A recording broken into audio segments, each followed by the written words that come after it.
So you could speak those titles all day long, and it wouldn't make a bit of difference any more than calling out the word governor, but not specifying if it was Schwarzenegger or Ryan, unless you are evoking Hel-El, Zamael, then you don't even know its public name, let alone its secret name.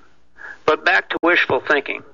King James was keenly interested in witchcraft and even participated in the trials of the witches of North Berwick, including Agnes Sampson.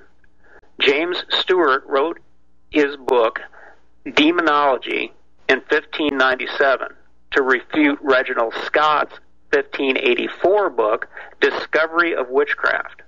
Scott's premise was that witchcraft was a delusion, therefore it could not be taken seriously. Therefore, the murders and confiscation of wealth from the innocents accused from 1200 to 1700 AD would be themselves criminal acts. James Stewart recognized the need of the empire to perpetuate the charade, so he had Scott's books all burnt by the royal hangman. So much for rational discourse and debate. But wait, you say, Patrick Jordan has been saying all along that witchcraft is the cult of Kiel, the demon vampire moon goddess. This is the same pagan religion, the old religion for the past 6,000 years. So what is there to debate? How could King James be wrong? How could Reginald Scott be right? Allow me to clear up any confusion surrounding the statements in my book, ICD 999. You do not need to believe in gods or demons. Gods and demons do not need to exist. That others believe and act on those beliefs are the only threat to mankind. What kind of tangible threat? I had an old neighbor, and we got along well. One day he told me in confidence that his pet dog could talk. Of course, I did not believe him, and I told him so, but he was adamant, and being elderly, I humored him. After some time had passed, he told me that his pet dog told him that the dog did not like me. This was disturbing, but I laughed it off, assuming that a man of age and wisdom would see that we had been good neighbors for years. At our next visit, the old man told me that his pet dog had told him that the dog hated me and that the old man should kill me. I did not need to believe in a dog that talked. The talking dog did not need to be real. That the old man believed that the imaginary talking dog had ordered me dead and was going to act on it was the only tangible threat. This story is total fiction. I made it up to demonstrate the extreme point of the belief in a non-existent external controlling agent simply by the use of suggestion. This is not unlike the fabrication of the book of Revelation to paralyze 80% of the world's population into non-action because they had already been given a script on how the world was to end and they were told they could do nothing to stop it and every encouragement to make it happen. The book of Revelation does not need to be real. The world does not have to end. If people believe it must end and either do nothing to stop a pre-scripted process or work to make it happen, simply because they were told to, then mankind is in danger. This is what is called a self-fulfilling prophecy. Belief is the core problem that needs to be resolved. In my book, ICD 999, I relay a story about how for 91 years scientists believed that the noble gases did not interact with any other elements. Science and belief are incompatible bedfellows. Please allow me to digress here for just a moment to talk about the origin of our common phrase, in bed together. A local Illinois documentary outlined how during the time of Abraham Lincoln that judges and lawyers rode the circuit, from which we get circuit courts. They were not paid much, so they often found that they traveled the same roads with other court officers like bailiffs or prosecutors, and when they arrived in towns along the way, they would also share dining and lodging. Due to either the lack of accommodation or their own lack of income, they might, like Lincoln and some judges, share a bed to sleep in bed together. That is way too intimate a relationship for a system that must remain neutral at all times. Back to science and our noble gases, the things that were listed on the periodic chart of elements as not mixing with any other element. Some maverick in 1962 took a flask of xenon, a noble gas, added platinum hexafluoride, put it in a window in the sunlight, and got xenon platinum hexafluoride.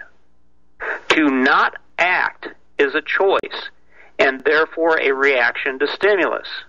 Scientists until 1962 were acting on their belief that noble gases would not react, so science remained paralyzed and ignorant until someone applied the nihilism of suspending belief.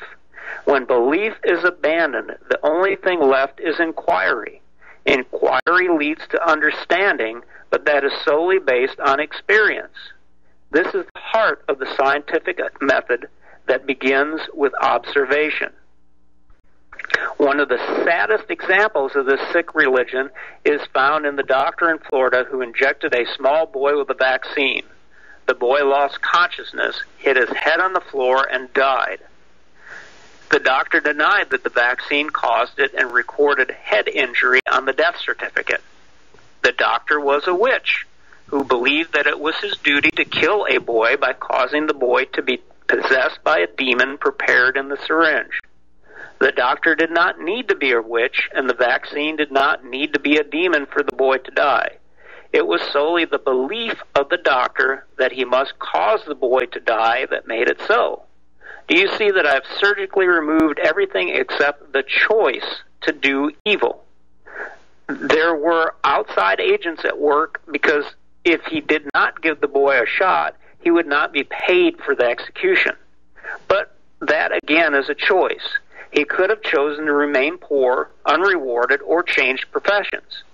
Even if the doctor genuinely believed that the vaccines were good, the end result would be a choice to do evil because as a doctor, he had a unique perspective and ability to understand what was in the syringe and what it could do. Like every professional I know in healthcare, he probably never even read the lousy package inserts and warnings. Acting on a belief is nearly always fatal. Throughout my work, however, I have demonstrated that even though things from the ancients may have been clouded in mystical terms, there may be a rational scientific corollary to the concepts, principles, and physical manifestations of what is otherwise discounted as paranormal or supernatural superstition. The doctor was a witch, and the vaccine was a demon. The ancient Sumerian Utuku were the demons that caused disease. Each disease name was the name of a demon. The definition of a demonic possession is that it enters through a portal, takes over the person, and causes damage.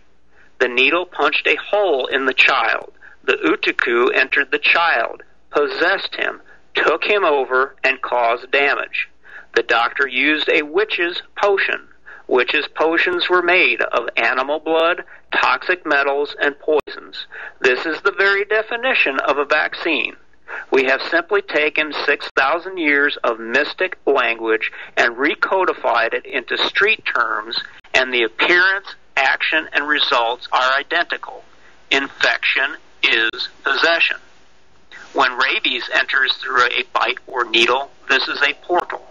Rabies takes over the central nervous system of the most advanced life forms on the planet and makes them into hypersexual, violent cannibals. This is the clinical definition of demonic possession, Utuku. It was not the demon of classical pictorial form of legend, with the leathern wings, horns, and cloven feet, but the manifestation of it is the single defining factor. Therefore, if you facilitate the resurrection of such a demon as the doctor did with his needle, it does not matter what corporeal form the Utuku has, because the evil end result is accomplished by acting on a belief.